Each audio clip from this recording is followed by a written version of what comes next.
At 7:13 a.m. on December 11th, 2024, my phone lit up with a text from the mother who hadn't spoken to me in almost 2 years. Mortgage is due. That was it. No hi, no apology, just a deadline on a house I didn't live in and a legacy I was written out of. The glow of the screen felt colder than the Boston winter outside my Chicago apartment window. I sat up in bed, heart thudding in that odd, half-panic, half-anger rhythm, and read it again as if a second pass would soften the edges. It didn't. I could still taste last night's mint tea. It had gone stale in my mouth.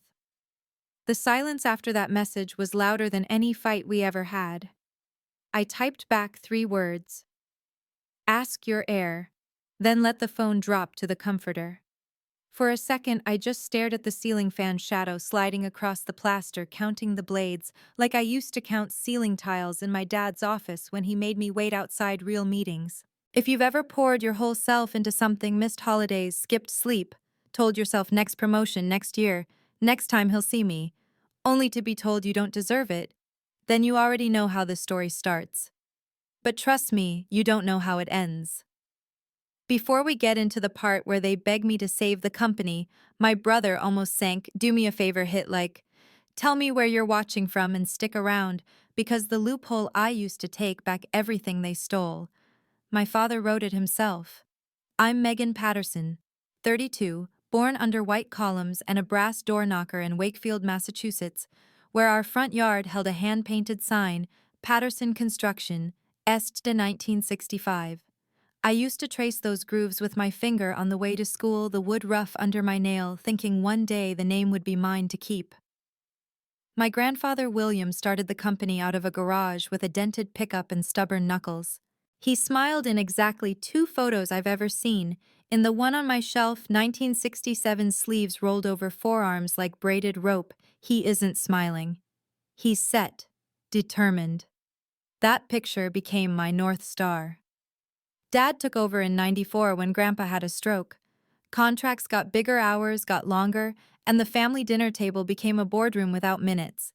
I was a year old when Mom pushed out my baby brother Ryan in 2000, and the nurse said, "It's a boy." Dad actually lifted a styrofoam cup of bad hospital coffee and said, "Finally a Patterson to carry the name."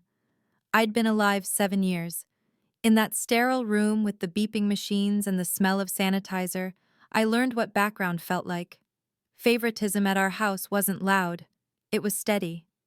When Ryan was 5, the company crew built him a backyard playhouse, real shingles, a fake doorbell that chimed 3 notes, a miniature tool belt with no real weight. That same year, on my 12th birthday, I got a bookstore gift card.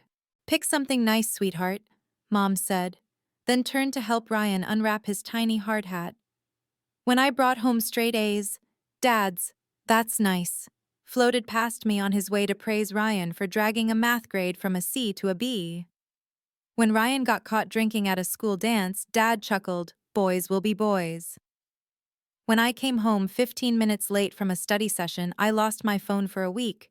Mom tried to paper over the cracks, always with those soft-voiced excuses. "Your father has traditional values. He just doesn't know how to connect with a daughter in business. Intentions don't change impact." By high school, I weaponized excellence.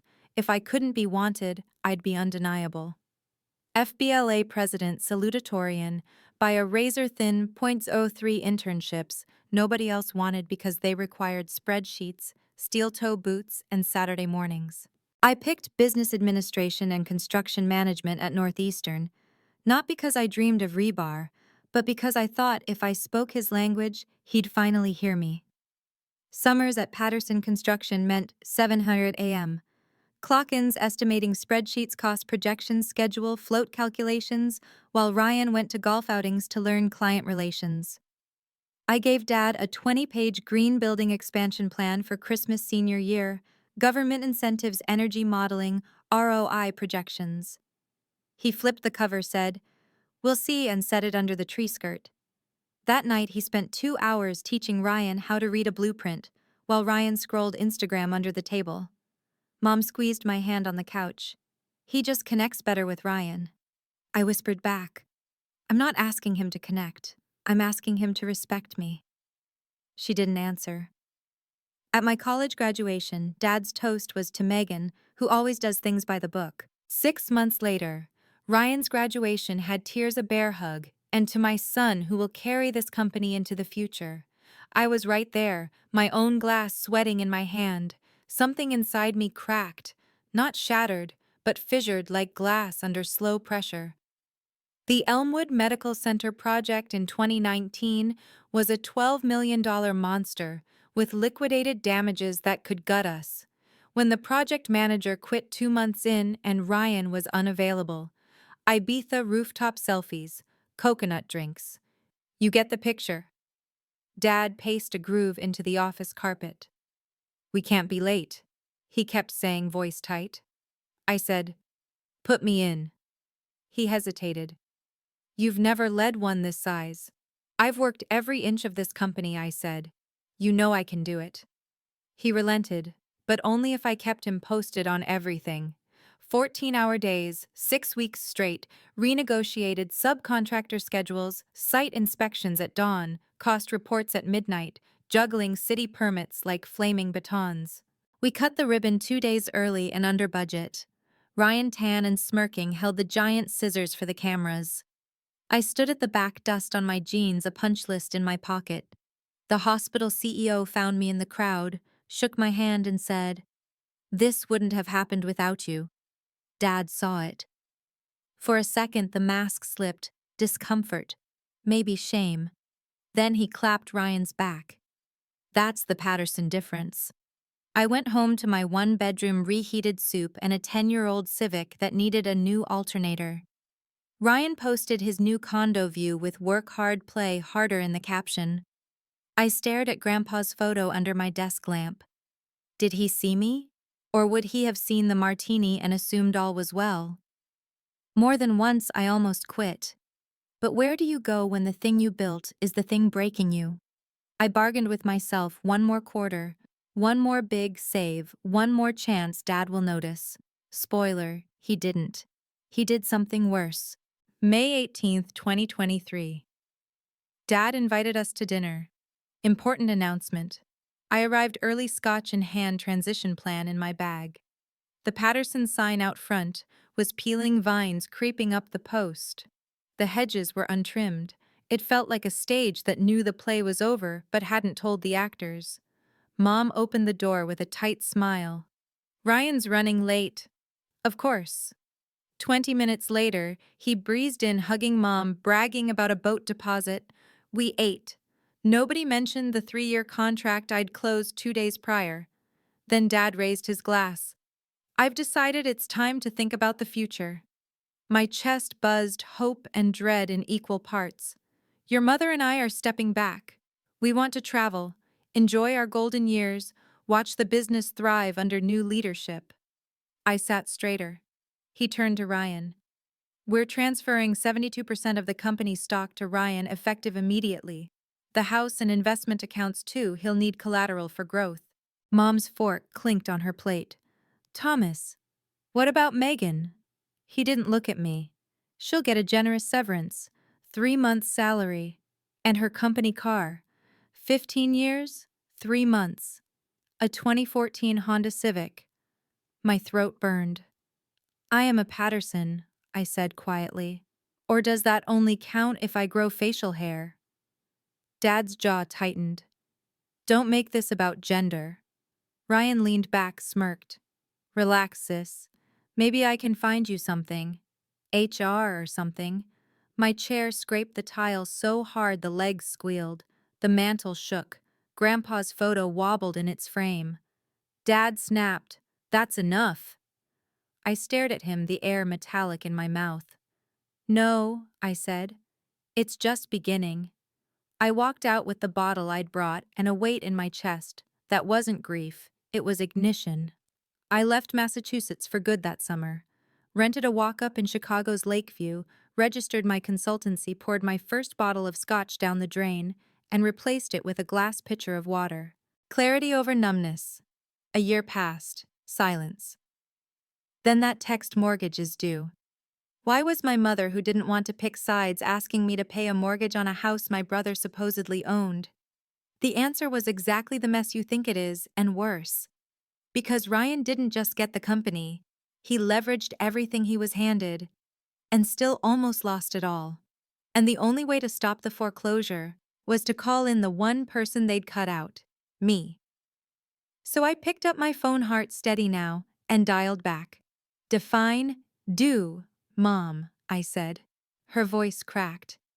And that right there is where the story you think you know snaps in half. Mom's voice on the other end sounded like wet paper thin, tearing under its own weight. They're going to take the house, Megan. Your father says it's temporary, just a cash flow dip, but we're 3 months behind. The bank called again this morning. I pressed my thumb into the condensation ring my water glass had left on the desk, trying to ground myself in something cold and real. Whose name is on that mortgage? Mom? Silence. A breath. Ryan's. But the trust your father he signed as guarantor. They said if we default, they'll accelerate the business line too. I could hear her swallow. Please, just talk to him. I stared at Grandpa's photo propped against my monitor, the edges worn from years of moving it from shelf to shelf, office to office. His eyes looked like granite. Put Dad on. The handoff was clumsy murmurs in the background, Ryan's voice, somewhere loud, defensive. Then Dad, older, smaller. We've hit a snag, Megan. Inflation, supply chain nonsense, clients dragging payments. It's complicated. I let that hang. Define complicated. He sighed, the sound of pride collapsing. We missed payroll twice. Got a tax lien in September. The bank froze the credit line until we post fresh collateral. Ryan mortgaged the house. We're juggling lawsuits. It's a temporary liquidity issue, that's all. That's not liquidity, Dad. That's insolvency with lipstick. Name me for execution. Without me, bonds over 5 million vanished. No bond, no project. No project, no company. I'll send everything, he finally said.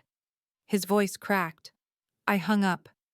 My hands were shaking, rage, adrenaline, maybe a dark slice of satisfaction, but beneath that was a cold, focused hum. I opened a blank email and typed, Subject Emergency Review. Recipient Alyssa Grant. I'd met Alyssa a year earlier at a Women in Construction legal seminar in Chicago. Sharp eyes, zero fluff. She made hostile takeovers sound like algebra. I poured what I knew into the email: dates, debt amounts, trust, language, bond clauses. Attached PDFs as they came in, trust agreement, revocable co-trustees, Thomas and Nancy, primary beneficiary, Ryan corporate, bylaws last amended, 2018. 2019 board resolution. I had forgotten naming me co-qualifying officer for state work. At 1:07 a.m., Alyssa replied, You have leverage. Call me at 7:30. I didn't sleep. I paced between my desk and the kitchen, refilling my glass, tracing the rim with a finger like it was the edge of a cliff. Sunrise smeared orange on the snow-crusted rooftops. At 7:30 on the dot, Alyssa's voice cut through. Okay, here's the spine. Your dad left a door open. Key person covenant tied to bonds and a 2019 resolution naming you co-essential. If you resign that role, 3 active projects default. Bank can't stomach that. Use it. They handed 72% to Ryan through a trust revocable. Your parents still control it. They can amend under duress, aka to prevent catastrophic loss. You demand control in exchange for keeping the bonds alive and injecting cash. 51% voting, CEO authority. Board seats reshuffled. No more ambiguities. You think they'll sign if the bank is in the room and you make the dominoes visible? Yes. She paused. But Megan, once you walk back in, you have to actually save it. No bluffing. I don't bluff, I said, and felt the truth of it settle like weight on my shoulders. Action, risk, no guarantees. Alyssa drafted the proposal, emergency board resolution granting me interim CEO powers for 180 days.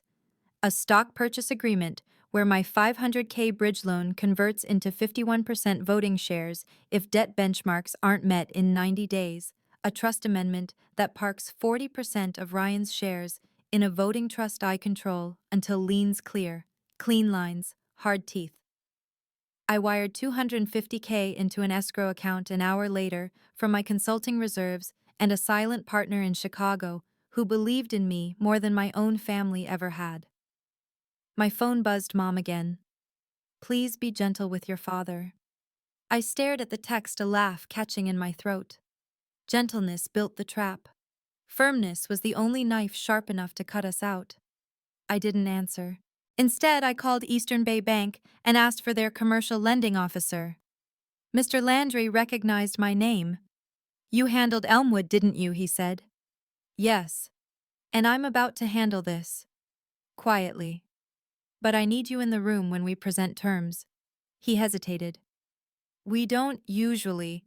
If I pull my signature from the bond program, those projects default today. Your board will ask why you weren't at the table when the alternative was offered. A beat. What time? We set the meeting for December 28th back in the dining room where Dad erased me. I booked a flight to Boston, tossed a suit jacket and a pair of steel-toe boots into my carry-on armor for both rooms. Before I left, I took Grandpa's photo down from my shelf and slid it into my tote. Not for sentiment. For focus. At Logan, the air smelled like jet fuel and pretzels. Ryan texted a single puke emoji when he heard about the meeting. Classic. I ignored it. On the drive up to Wakefield, frozen salt crested the edges of the highway, the sky that flat New England gray that swallows roofs and hope. The Patterson sign at the driveway leaned a little half-buried in snow paint, flaking like a sunburn. I ran my fingers over the chipped letters one more time, Patterson, then knocked the snow off my gloves and went in. Mom had set the dining table like it was Thanksgiving, polished silver-ironed napkins, burdened eyes.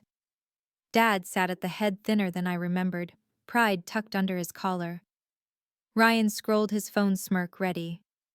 Let's not be dramatic, Dad started. I set Grandpa's photo in the center. The room chilled by a degree. This isn't drama, I said softly. This is triage. Alyssa laid folders in front of each of them. Mr. Landry placed a thin stack of papers beside Dad. If Ms. Patterson withdraws as qualifying officer, the surety will cancel bonds on 3 ongoing jobs, Landry said in banker-calibrated calm. That triggers immediate acceleration of $3.2 million in loans. Foreclosure proceedings on the primary residence would move forward within 30 days. We're here to prevent that. Ryan slammed his palm on the table. You'd do this to your own family. His voice cracked on family. I met his eyes. You did this when you signed a mortgage you couldn't cover and fired the people who kept you afloat. Dad's pen rattled against his water glass. What do you want? 51% voting control. CEO authority.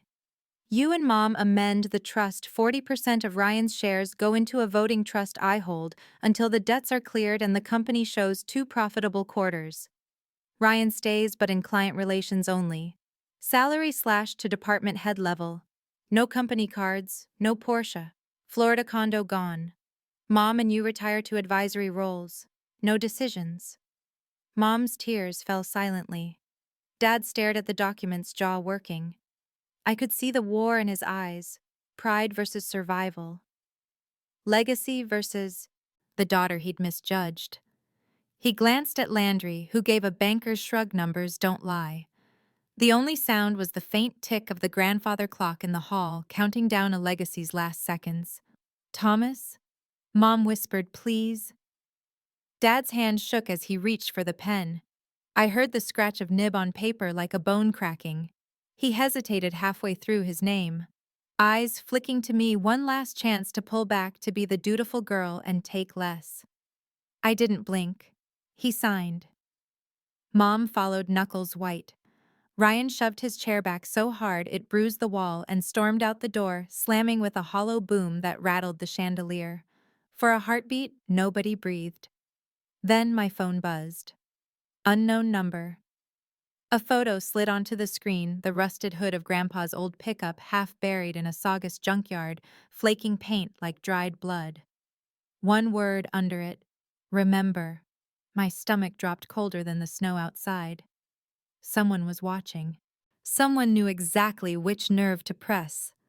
And just as Dad pushed the signed pages toward me, the front door creaked. Footsteps I didn't recognize crossed the foyer, slow, deliberate, headed straight for the dining room.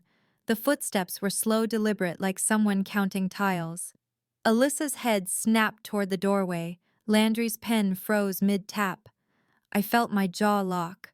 Then Mrs. Keene, the housekeeper who'd been there since I was 12, poked her head in with a stack of certified letters. These came from the bank and the bonding company, she said, eyes flicking apologetically from me to Dad. The tension in my shoulders leaked out just an inch. Not an intruder, just paperwork that could still blow us up. I signed for them, breath shallow. The top envelope held a notice from the surety site audit scheduled January 3rd. Non-compliance triggers bond revocation. Perfect. A countdown. I slid the papers toward Alyssa. She skimmed, eyebrows rising. "They're giving you 1 day to prove you're actually in charge," she murmured. "You ready to work New Year's week?" My laugh had no humor. I haven't stopped working since I was 17. After Landry left and the ink was dry, Mom busied herself clearing plates that no one touched. Dad stood shaky, then sank back down as if gravity had doubled. Ryan didn't come back. I tucked Grandpa's photo under my arm, nodded at Alyssa, and walked out into the cold. The Patterson sign creaked on its post. I reached out and steadied it, the way you steady a drunk friend. You can stand, I thought, but not like this. Back in my rental car, the heat blasting my face raw, I stared at that remember photo on my phone, the rusty hood of Grandpa's truck, dead in a sawdust junkyard. Why that? Why now? A warning, a dare. My gut twisted. Whatever ghost sent it knew exactly where to stab. I filed the thought away. Fires first, mysteries later. The next morning at 6:25 a.m., I pushed open the glass doors of Patterson Construction HQ. The lobby smelled like stale coffee and dusted drywall. Fluorescent lights flickered like they'd given up blinking. Desks sat half-empty chairs, mismatched, a sad pyramid of novelty hard hats in the corner, a frat party's idea of culture. I set my toad on the conference table, pulled out my laptop, and poured water into a paper cup. The first swallow was cold enough to sting. Good. Pain meant I was awake. At 6:55, the survivors trickled in: Carla from accounting clutching a thermos, Dave from purchasing with eyes like bruises, 2 estimators I didn't know, kids barely out of college who looked terrified to see me. I could feel their question, "Are you here to save us or sell us?" I didn't ask for a show of hands. I didn't give a speech about family. I flipped the whiteboard and started writing names, debts, deadlines. "This is a rescue operation, not a reunion," I said, voice level. "Feelings aren't currency. Results are. If you're here to work, I'll fight for you. If you're here for perks, leave now."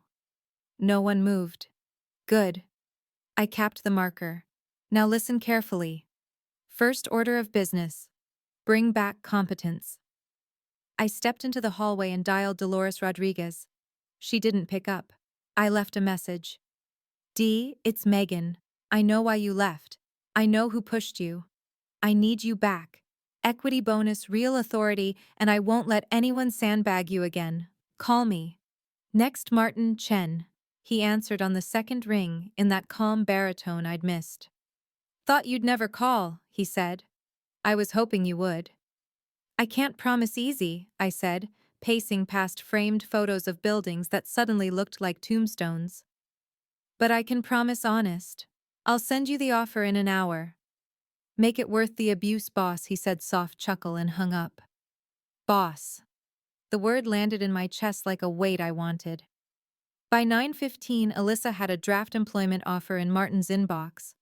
By 10:02, he'd countersigned. At 10:30, Dolores called back, voice flinty. "I'll come," she said, "but Ryan goes nowhere near ops. I won't clean up after a frat boy again. He's in client relations or he's out, I said. You'll have veto power over hires. A pause. Email me the paperwork. Click. I slid into Carla's office, a room stacked with invoices like defensive walls. Show me the payables, I said. She shoved a binder across the desk. The numbers bled red. Vendors are all cod now, she whispered, shame flushing her cheeks. They don't trust us. We'll earn it back. But first we need air. I dialed our 3 biggest suppliers, put Martin on speaker when he arrived to translate the jargon he knew better than I did, and offered a deal: weekly ACH payments with interest on the arrears if they'd resume standard terms. 1 hung up, 2 listened, 1 agreed on the spot because Martin vouching for me meant more than any promise Ryan ever made. The second said, prove it for 2 weeks, then we'll talk. Deal. By noon, I'd canceled the kegerator rental. Yes Rental listed the ping pong table on Facebook Marketplace and terminated a software license no one had logged into in 6 months. I sent an all-hands email, expense cards frozen. Every purchase over $250 required my signature. Cue grumbling. I didn't care. Then came the hospital project, the big one tied to a bond. Landry had flagged a surety audit tomorrow. If our site didn't pass, the bond would be yanked, the loan accelerated, and we'd be done before I hung my new coat. I drove out with Dolores that afternoon. The site sat under a slate sky rebar, spines poking up like broken fingers. Workers in mismatched vests milled unsupervised. A porta-potty had tipped. The superintendent, a 26-year-old Ryan buddy named Chase, strode up chewing gum like it kept him alive. Can I help? Oh, you're Megan. The pause burned. I am. You were supposed to pour yesterday. Why is the slab still a grid? He gestured vaguely. Rain union guys slow-rolled us, you know? Dolores cut him off. Save it. Where's your critical path schedule? Who signed the last change order? Why is that load of sheetrock sitting uncovered? Chase's mouth worked, but nothing came out. I felt my pulse in my gums. You're done here, I said. Turn in your badge. Dolores. Call Tim Hargrove, he's still with Allied. Yeah, but he hates us now, she said. He hates Ryan, I corrected. He tolerates results. Get him. Back in the truck, I took another pull of water, the plastic bottle crackling in my grip. The hospital's COO texted asking if the site was on track. I typed, meet me tomorrow 8 a.m. I'll walk you through the recovery plan myself. Send. My thumbnail clicked against the bottle cap over and over. Night fell like a curtain slam. In the office war room, we built a triage plan. 3 crews staggered shifts, heaters for the slab, prefabricated wall panels to claw back days. Martin keyed in fresh numbers. Dolores drew the new timeline in green marker, the color of hope or money, take your pick. At 11:52 p.m., my phone buzzed. Unknown number again. A second photo, the Patterson construction sign half hidden by vines, snow crusting the edges. Under it typed words, legacy isn't what you think. My throat went dry. Alyssa looked up from her laptop. Problem? Just a ghost, I said, and slid the phone face down. I couldn't chase shadows and pour concrete at the same time. At 5:12 a.m., I was back on site with coffee strong enough to strip paint. The surety inspector, a woman in her 50s with a no-nonsense bob and cataract-gray eyes, pulled up in a Subaru. I met her at the fence. I'm Megan Patterson, interim CEO. She shook my hand once firm. Show me why I shouldn't yank your bond. We walked the site in steel-toe crunches, my breath fogging, cheeks numb. I pointed out heaters warming the slab, contract addendums already signed, a new superintendent, Tim, to everyone's shock, barking orders with a clipboard. Dolores hovered, answering technical questions before the inspector finished asking them. Martin had a cost spreadsheet on his tablet updated to the minute. I could feel the inspector measuring not the rebar, but me. Was I a bandage or a bone reset? At the end, she tucked her clipboard under her arm. Send me daily photos and concrete test results. No more missed reports. We'll leave the bond in place for now. For now, tasted better than champagne. By afternoon, payroll hit on time. Carla cried at her desk when she saw her own deposit clear. Mom texted a single line, "Thank you." I didn't answer. Dad called, voice small. "How bad is it?"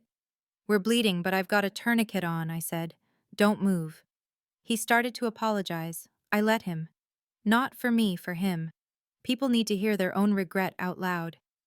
At 9 p.m., I sat alone in the darkened conference room, only the screen glow on my face. Grandpa's photo leaned against the whiteboard, his eyes challenging, maybe proud. The old sign out front flickered in the wind. I traced the rim of my water glass, feeling the condensation slide down like a cold tear. My phone vibrated again, same unknown number. This time no photo, just a sentence. "Check the junkyard ledger. 1971. William didn't own that truck." My heart slammed once hard. A ledger? 1971. If Grandpa hadn't owned the truck in the photo that became our family myth, what else wasn't his?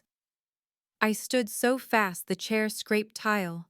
Because saving the company was one thing, realizing the story I was saving might be built on a lie.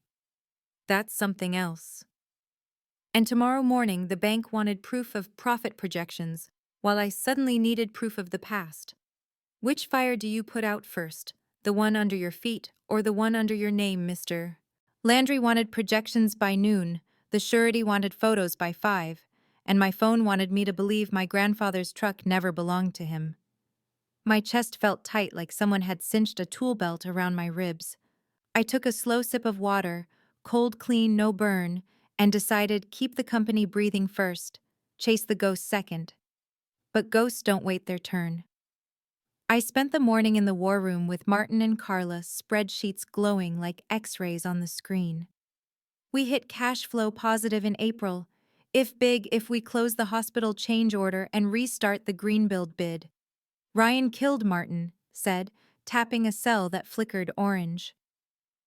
"We need that rebate," Carla added, voice thin but steady. "Greenbuild. My plan. The one I'd wrapped in a logo folder and slid under a tree years ago." "Dust it off," I said. "We pitch it to the state by Friday. Mass CEC still pays for efficient HVAC retrofits. We're leaving money on the table." Dolores stuck her head in. The inspector signed off.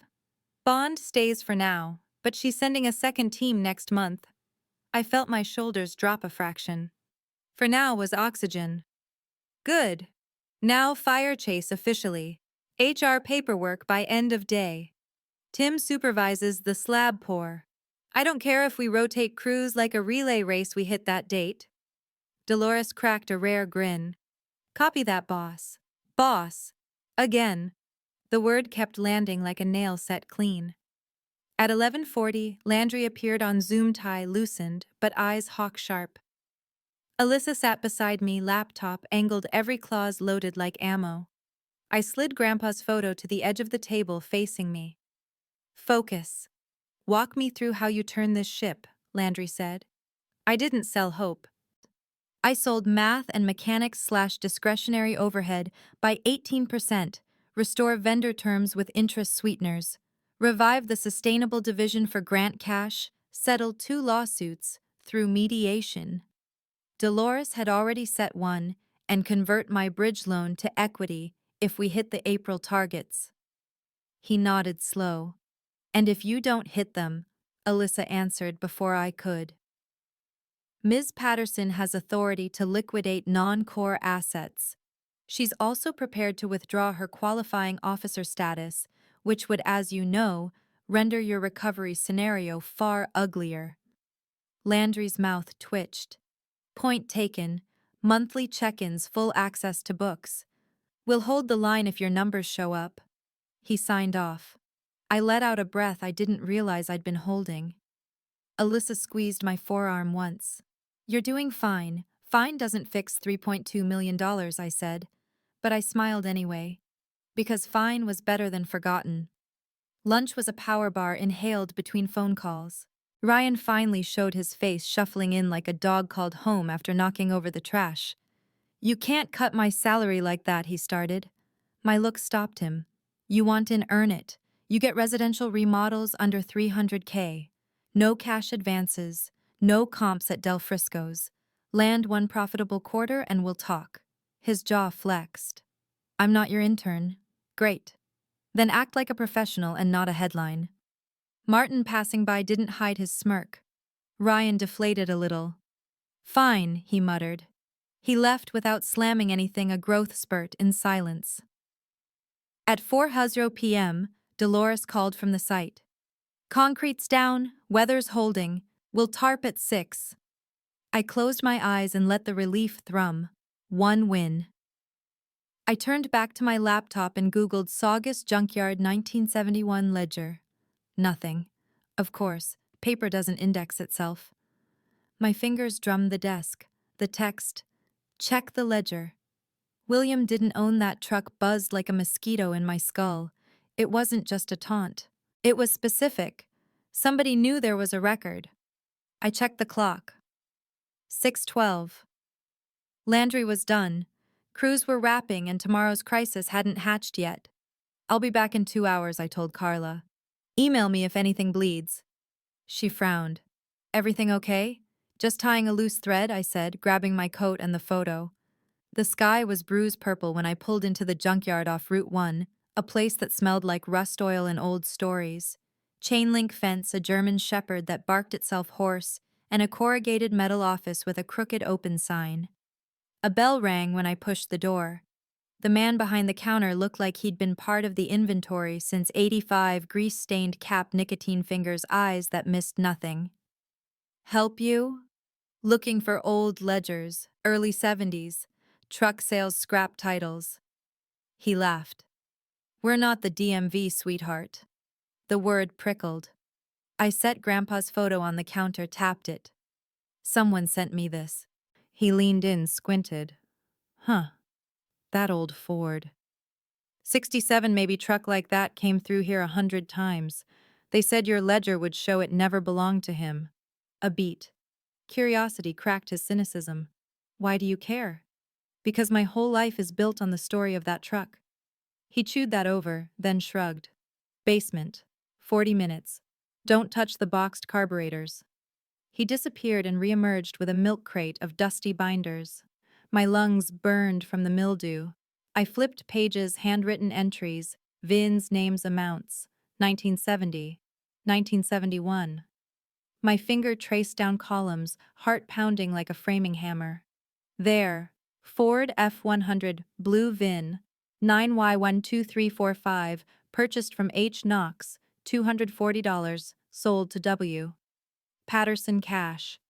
Then a second line, different ink sale, voided title dispute. Returned to supplier. My breath caught. Returned title dispute. The ink smeared where someone pressed too hard. Next entry, Ford F100 sold to C. Dwyer, not William. C. Dwyer.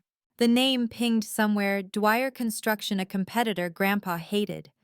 Heat flushed my face despite the cold. The man behind the counter leaned over. Find your ghost.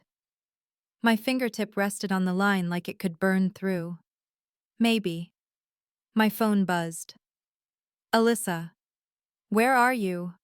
Landry wants a revised debt schedule tonight. Then another from an unknown number. Dig deeper.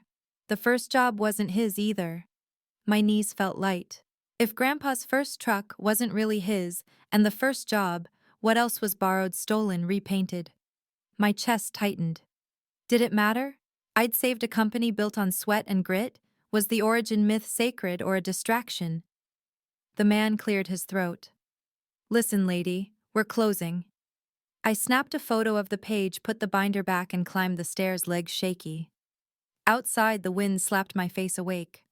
I gripped the steering wheel until my knuckles went white. On the drive back, the Patterson sign flashed through my mind, the chips, the vines, the way I'd studied it. Legacy wasn't virgin wood, it was patched beams and hidden nails. But a lie, that was rot. Back at the office, the conference room buzzed, Martin on a call, Carla pounding keys.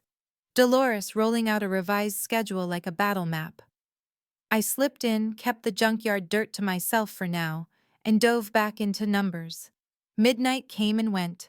I sent Landry the revised forecast at 12:37 a.m., attached concrete test photos, vendor agreements, the signed mediation prelim.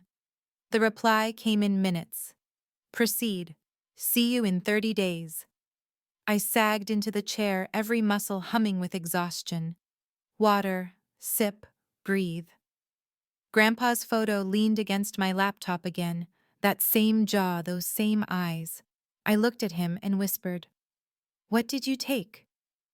The office was so quiet I could hear the HVAC click on. Then footsteps in the hall, not the cleaning crew's quick scurry, heavy, measured. I glanced at the glass wall. A shadow slid across it. Before I could stand, the door handle turned. Ryan stepped in, face pale, a folder clutched like a life raft. Megan. He shut the door behind him, swallowed hard. I think someone inside is feeding lawsuits our way, and they used Grandpa's name to do it. He opened the folder. On top was a photocopy of the same ledger page I'd just seen circled in red. Underneath, a draft complaint alleging fraudulent legacy claims tied to our current contracts. My stomach dropped past my knees. Someone else knew. Someone wanted the myth exposed and to use it to gut us. Ryan's voice shook. What do we do? My answer stuck behind my teeth. Because for the first time since I took the chair, I realized the next decision wasn't about cash flow or concrete. It was about whether I rip open a secret that could burn the Patterson name to ash, or let a lie keep the doors open. I slid the photo of Grandpa into the folder, shut it, and looked my brother dead in the eye. We decide whose truth matters more, theirs, his, or ours. And then my phone lit up with a third unknown text, this time, with an address and a time stamped for tomorrow at dawn. Come alone if you want the rest. The address in the text led me to a warehouse behind a shuttered bowling alley off Route 1, the kind of place where fog sits low and sodium lights make everything look jaundiced. Dawn hadn't cracked yet. My breath hung in front of me like I was exhaling secrets. I parked under a busted streetlight, slid Grandpa's photo into my coat pocket, and wrapped my fingers around my water bottle just to feel something steady and cold. Come alone, the text said. I did, but Alyssa had my location and a timer. If I didn't ping her in 30 minutes, she'd call the cops. The metal door groaned when I pushed. Inside, dust motes, the sweet rot of old paper, and a single hanging work lamp buzzing like a trapped hornet. A woman stepped from the shadows, late 50s, steel-gray braid eyes like sharpened slate. You're Megan. Not a question. You've got 5 minutes, I said, pulse drumming in my neck. She held up a manila envelope. My father was Connor Dwyer. Dwyer Construction. The name hit like a hammer. The ledger entry. The truck. Your grandfather took more than a truck, she said, voice calm like a surgeon. He took our first hospital contract, used our plans underbid with money he didn't have, then left us hanging when the bank called in a note. We folded in 72. He turned our bones into his ladder. My mouth went dry. The American dream. The one Dad weaponized against me wasn't merit. It was theft wrapped in grit. Proof, I asked. She nodded to the envelope. Invoices, letters, a draft suit my father never filed. He died bitter. I kept his receipts. I could ruin you with them. Or I can let you fix it. Fix what he's dead. Legacy is currency. Yours is counterfeit. Make it right publicly. Credit the Dwyer family on your history fund, a scholarship in my father's name, pay back the adjusted value of that first job plus interest to a trades union fund. Or I file this and copy the DA, the bond company, and every client you're trying to woo. My heart pounded so hard, my fingers tingled. Why now? Her laugh was soft and tired. Because I watched you get erased at that ribbon cut. Because I saw you save a company that never wanted you. You're not your grandfather.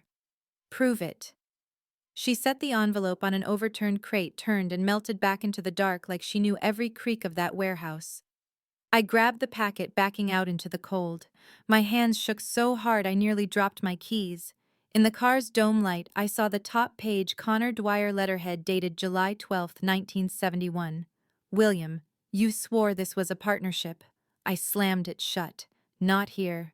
Not now. The board review and Landry's next check-in were ticking like a bomb. The slab pour was curing. The hospital COO expected me at 9, and this envelope could turn my family crest into a target.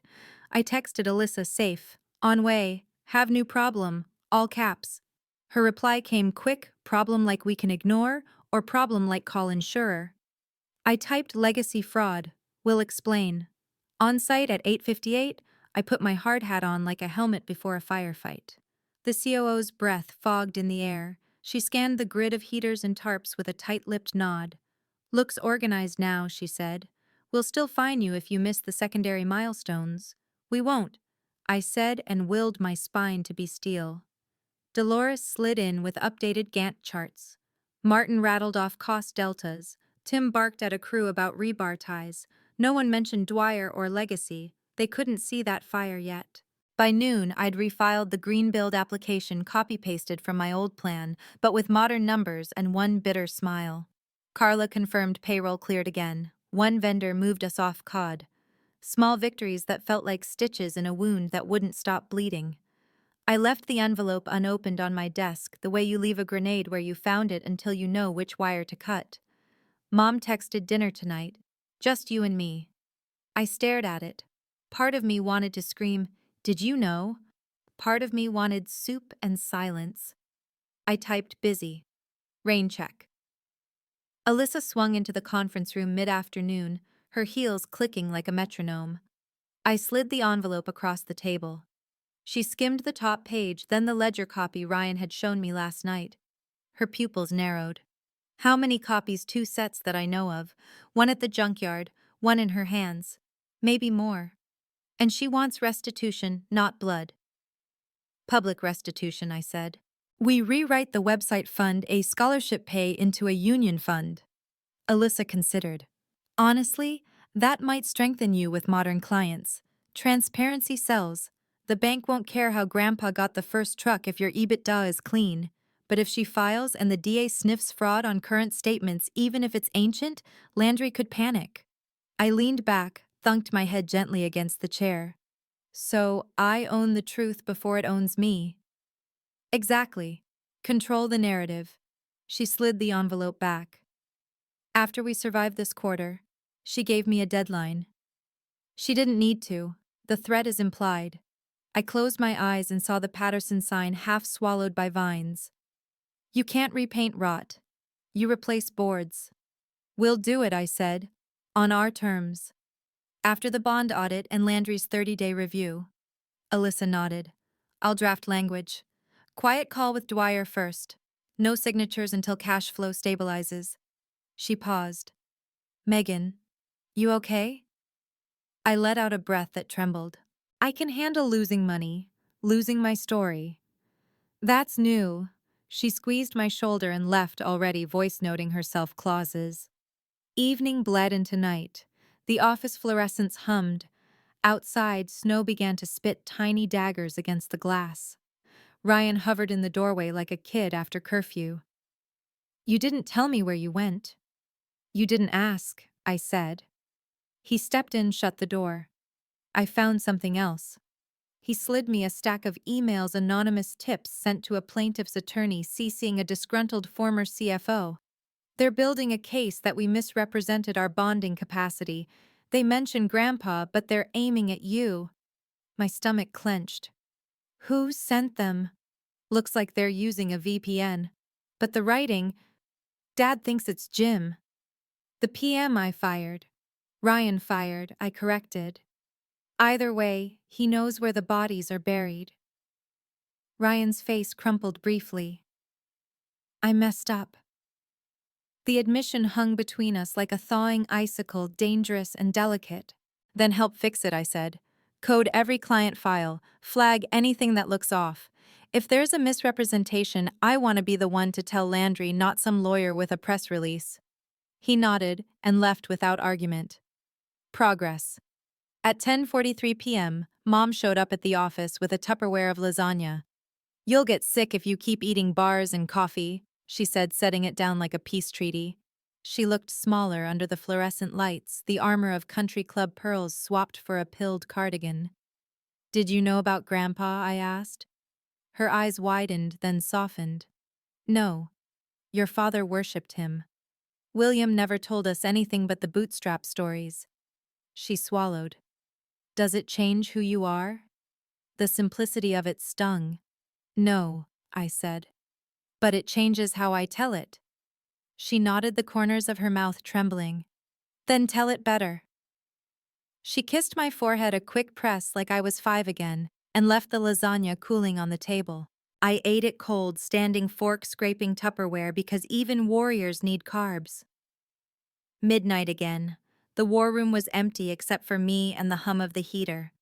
I pulled Grandpa's photo from my pocket, set it beside the manila envelope, and poured one more glass of water. The reflection in the surface was distorted, my face bent at the edges. I thought about William shaking hands with Dwyer, about my father choosing a son over a daughter, about me signing deals at 2 in the morning to keep strangers fed. Legacy wasn't a straight line, it was a knot. My phone buzzed. "Landry Board wants confirmation of your equity conversion date. Send proof of triggers met ASAP." Right on cue. April 30th felt both miles away and already here. I dragged the eBay TDA model onto the screen, color-coded cells blurring. Then 3 sharp knocks on the glass wall. I jumped, water sloshing onto my knuckles. A process server stood outside, snow melting on his shoulders, expression blank. He held up an envelope with a county seal. Temporary restraining order. Someone had filed for an injunction to block my 51% conversion, claiming imminent harm to minority shareholders. Ryan, Dad. No. Ryan looked shell-shocked earlier. Jim. The CFO. Or Dwyer, faster than promised. My hands went cold, colder than the water. I cracked the seal. Inside, Patterson Construction. VOD, Megan Patterson. Emergency motion to enjoin transfer of control. Hearing set for 9 a.m. tomorrow. Same courthouse where Dad once signed company permits. I stared at the timestamp. Filed an hour ago. While I was debating ethics, someone tried to cut my legs off. I looked at Grandpa's photo one more time, then at the restraining order, then at the Dwyer packet. Every fire I'd been juggling just exploded into one blaze. I grabbed my coat, texted Alyssa, courthouse 9 a.m, Tro filed, full war. And as I turned off the conference room lights, the Patterson sign outside flickered, then went dark. The courthouse hallway smelled like old varnish and burned coffee. Fluorescence hummed overhead, a sound I suddenly hated because it matched the pitch of my nerves. Alyssa pressed a warm cup into my hand, tea, not coffee. "You shake less with this," she said. My fingers still trembled against the cardboard sleeve. Inside Department C, the benches were half full of sleepy contractors. One reporter I recognized from the business desk, and Ryan Ty, crooked eyes bloodshot, but here. Dad sat 2 rows back, hat in hand like a sinner in church. The process server's envelope lay on the table in front of the judge's seal, sliced clean. "Patterson Construction versus Megan Patterson," the clerk droned. "Emergency motion to enjoin transfer of control." My name sounded like a charge, but when I stood, my knees locked steady. Alyssa opened. "Calm, Razor. Your Honor, this emergency is an ambush by a former executive who fears accountability. Ms. Patterson's bridge financing and key person status have kept 3 public projects from default. Blocking her now harms employees, vendors, and taxpayers, not just a bruised ego." Opposing counsel, sleek with a smirk that belonged in a glossy firm brochure, argued imminent harm to minority shareholders. He waved emails suggesting misrepresentation of bonding capacity. He tried to slide Grandpa's myth onto the table like Exhibit A in Fraud 101. My stomach clenched, but Alyssa didn't flinch. The emails lack foundation. And if counsel wishes to litigate legacy, we welcome a full evidentiary hearing after the company is solvent. Today is triage. The judge, a woman in her 60s with readers perched low, studied me over the rims. "Ms. Patterson, Can you personally guarantee payroll for the next cycle? Yes, I said. Can you prove the bank stands behind your restructuring? Yes. Monthly audits. Landry Eastern Bay submitted a letter, tab 3. She flipped red hood. And what happens if I grant this injunction? The surety pulls, bonds loans accelerate. 112 employees lose work, 3 hospitals sue the state for delays. We all lose. Silence stretched. I felt the heat of the tea through the cup sleeve, the taste of metal at the back of my tongue. Finally, the judge sighed. Motion denied without prejudice. We'll revisit at the April status conference. Ms. Patterson, you'll submit monthly financials to this court, full transparency. Understood. I nodded so hard my neck popped. The gavel tap was soft, but it felt like a gunshot clearing smoke. Opposing counsel shot me a look that said, "Round two's coming." Alyssa whispered, "We bought time. Use it." In the corridor, Ryan fell into step beside me. "I didn't file," he blurted. "I swear. I think Jim did. He's furious I canned him." "We'll subpoena metadata," Alyssa said. "If he's behind it, he'll regret choosing that hill." Dad shuffled up, eyes wet. "I'm sorry," he muttered, voice paper thin. For the first time, it didn't ignite me. It just landed. "Help by staying out of decisions," I said. He nodded like surrender. Outside, the January air sliced my cheeks. I took one long pull of water, the cold stabbing my throat. Clarity. Work. Back at HQ, the sign out front still flickered. I logged the outage in my head, fixed the wiring, framed the original inside, chip stays as memory. We plunged into a different kind of courtroom, the war room. Dolores had the site webcams up. Martin wrangled vendor concessions. Carla balanced payroll like a circus act. I carved our story into honesty on the website's Our History tab. I drafted a paragraph, Dwyer name included, then saved it in a private folder titled Truth Rollout Post Q2. Not yet. Not until we could afford the fallout. At 6 p.m., Landry's monthly review pinged. We'd held cash flow neutral this cycle. He gave a cautious thumbs-up emoji, banker humor. The bond inspector's follow-up email said, "Adequate progress. Adequate. I could live with adequate when the alternative was dead." Mom called while I was hunched over a spreadsheet. "We sold the house," she said quietly. "Closing in March. We'll clear the mortgage and move to the Cape Cottage. The Cape Cottage, once too small a place Mom loved and Dad outgrew." "How do you feel?" I asked. She exhaled a laugh that wobbled. "Light. Scared. Like I'm walking without heels for the first time." "It's okay to be light," I said, surprising myself. After we hung up, I found myself smiling at the screen like a fool. Then the smile died. The unknown number buzzed again, clocks ticking. Transparency buys you forgiveness. Silence buys me leverage. This time, a PDF attachment scanned minutes from a 1972 Chamber of Commerce meeting. Grandpa credited with donating materials to a clinic. Next to it, a note, "Materials billed twice. Ask Martin about inventory logs pre-1980. My lungs tightened.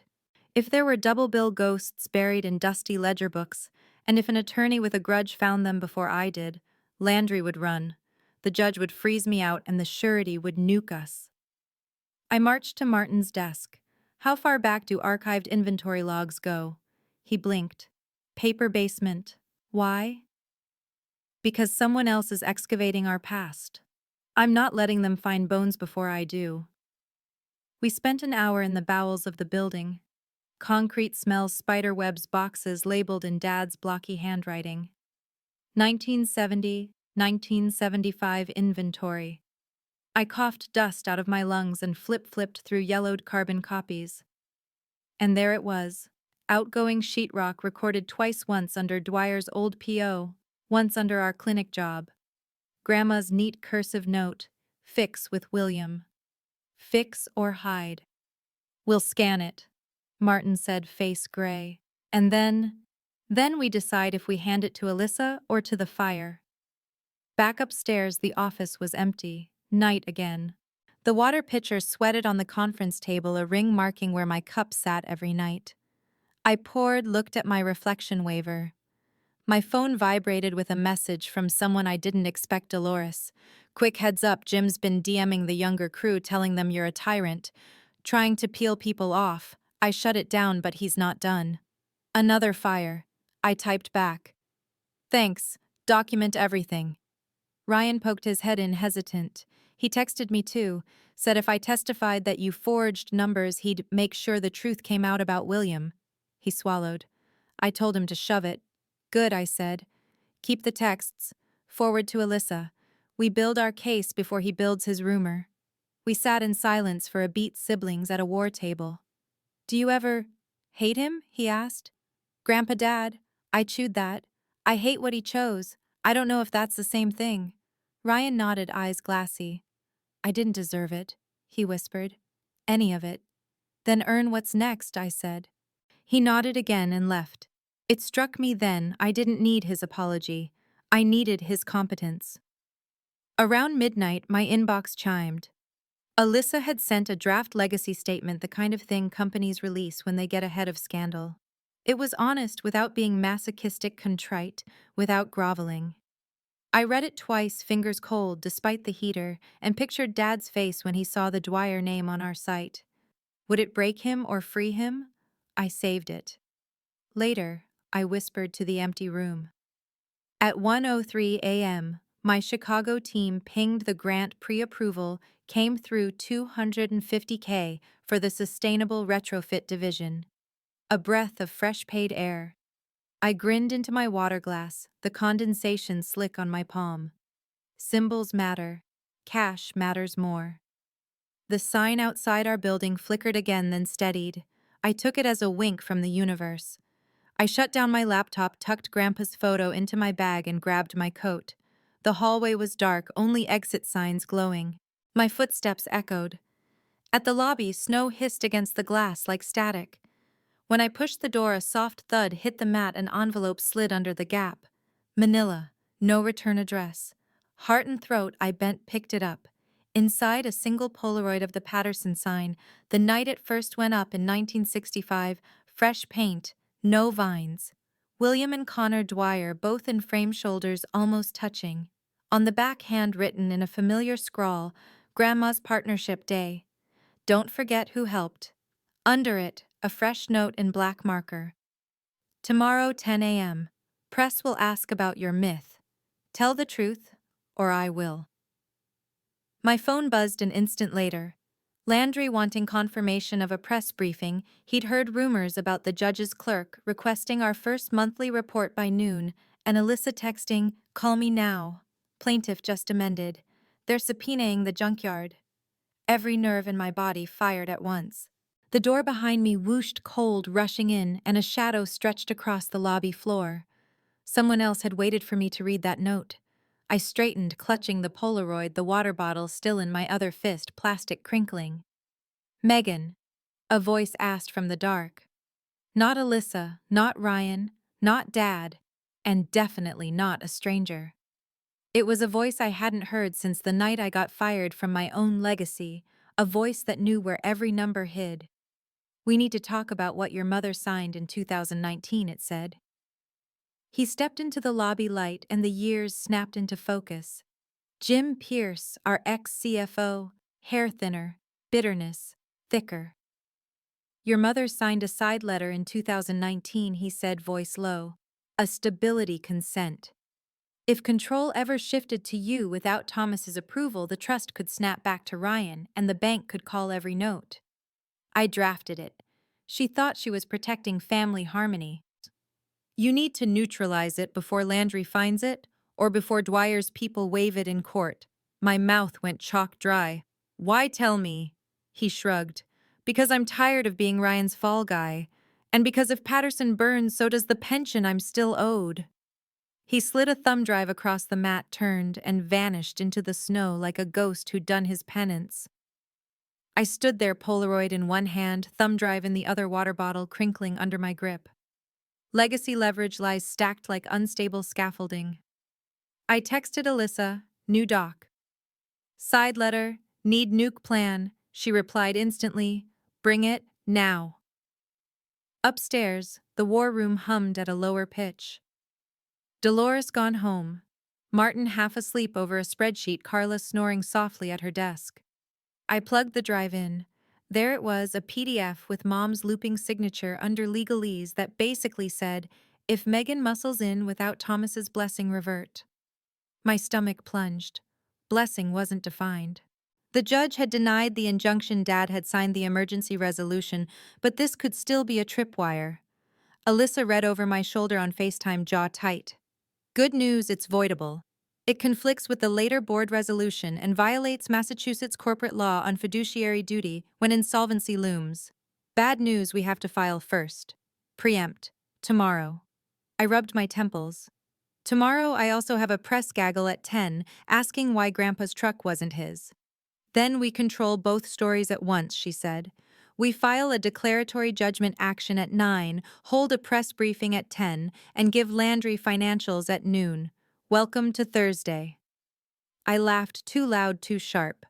Then I calmed, poured water, and felt the cold slide down like resolve. Morning came gray and brittle.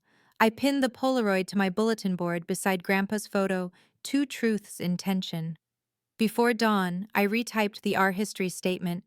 Patterson Construction was built by many hands. In 1971, Connor Dwyer's resources helped launch our first major project. Today we honor that truth by funding a Dwyer Trades Scholarship through the local Carpenters Union. Not a confession, an acknowledgement with action. Alyssa approved the wording, cautioned no numbers yet. We'll negotiate the fund privately. At 8:42 a.m., we filed our declaratory action to void the 2019 side letter. At 8:59, I hit send on an email to the Dwyer daughter. I will make this right publicly. Give me 30 days to secure the company's footing. In return, hold your filings. If I miss you, do what you must. No reply. At 9:55, I stood behind a folding table in our lobby, Patterson's sign flickering back to life above the glass doors. A half-dozen reporters' mics out, the business desk guy leaning forward like a hawk. Landry stood in the back, arms crossed, judging whether honesty cost more than spin. Mom was there too, off to the side, eyes brimming but steady. Dad stayed home. Ryan hovered near the stairs, tie straight for once. I took a breath that tasted like dust and fresh paint. Before we talk projections, I need to talk truth. I began. I held up the Polaroid. This is my grandfather, William Patterson, and Connor Dwyer. Yes, of Dwyer Construction, on the day this sign first went up. For 50 years, only one name got credit. That changes today. Murmurs, pens scratched.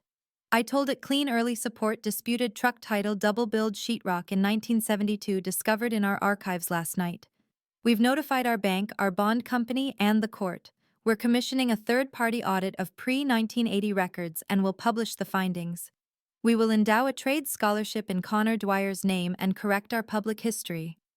Transparency isn't a crisis tactic for us. It's our operating principle moving forward. I felt my voice steady as I said it. Alyssa nodded once. Landry's face stayed unreadable. Bankers are trained that way, but he didn't walk out. Then I pivoted to numbers, debt restructure, progress, grant, pre-approval bond status, site milestones. We're not perfect, I said. We're accountable. That's the standard now. Questions flew. Is your job at risk? Does this void contracts? Will you change the company's name? I answered. What mattered, deferred, what needed lawyering, and smiled at the name question. A name is paint on a sign. We'll restore the original and add a plaque with every founder, official or not. After, in the quiet that follows a storm, Mom came up. I didn't know what I was signing, she whispered. Jim said it was to keep peace. I put a hand up. We'll fix it. But no more blind signatures, Mom. Not from any of us. She nodded, tears spilling, and for once I didn't feel like the child begging for a crumb. I felt like the adult making a boundary. Landry approached, expression neutral. Bold move, he said. Clients could run. Or trust us more, I countered. He lifted one eyebrow. We'll see. Bring me clean books in 30 days. He left without shaking my hand. Banker love language. In the afternoon, the judge's clerk emailed monthly financials received. Court notes transparency. Tiny victories stitched together a net. By evening, the crew finished framing the hospital wing heaters, humming like low applause. Dolores texted a photo, Tim and Martin high-fiving in hard hats. I allowed myself a grin. Around 9 p.m., Chicago pinged the grant paperwork finalized. Carla danced in her chair. Ryan actually clapped. I poured water into 8 paper cups and handed them out like champagne. To truth and profit, Martin said. We drank like construction monks. Later, alone in the conference room, I opened the Dwyer envelope again. Connor's words bled anger and hurt, but also respect, twisted into resentment. I wrote a note to his daughter. First name finally learned from a footer, Maeve inviting her to sit on the scholarship board. Partnership, not payout. I hit send. Midnight. The building settled with those old bones creaks I knew since childhood. I took the original Patterson sign down from the lobby wall with Ryan's help, careful, reverent, and carried it into the conference room. We'll frame it tomorrow, I said. He nodded, fingers running over a chipped corner. I never actually looked at it, he admitted. Maybe that was the problem. I laughed softly. One of them. We propped it against the whiteboard next to Grandpa's photo and the Polaroid. Old story, new story, proof of both. I packed my bag, thumb drive, envelopes, water bottle.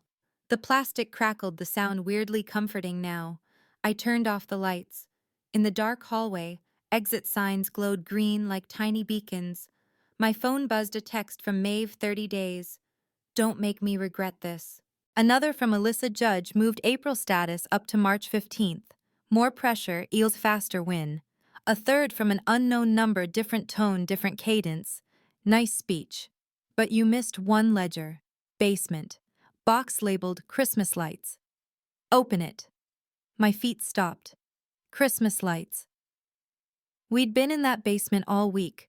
Did we miss something? I almost turned around, but the building felt suddenly not mine in the dark. Tomorrow, I told myself. Pick your fires. I pushed into the night. Snow fell in thick, silent sheets, street lamps turning each flake into a spark. I zipped my coat, tucked the Polaroid deep in my pocket, and headed to my car. Halfway there, headlights swung across the lot, and a black SUV rolled in, slow, too smooth for a vendor, and too late for a client. The window slid down. A man in a federal windbreaker held up a badge that flashed under the sodium light. Megan Patterson, he called. We need to talk about federal grant funds tied to your new retrofit division and a complaint filed 30 minutes ago. My pulse thudded against my throat. Behind him, another agent stepped out, eyes scanning hands and pockets. Snow hissed around us. I tightened my grip on the water bottle until the plastic groaned. Of course, I said, voice level. Inside, now. And as we walked back toward the glass doors, the Patterson sign flickered once and went black. And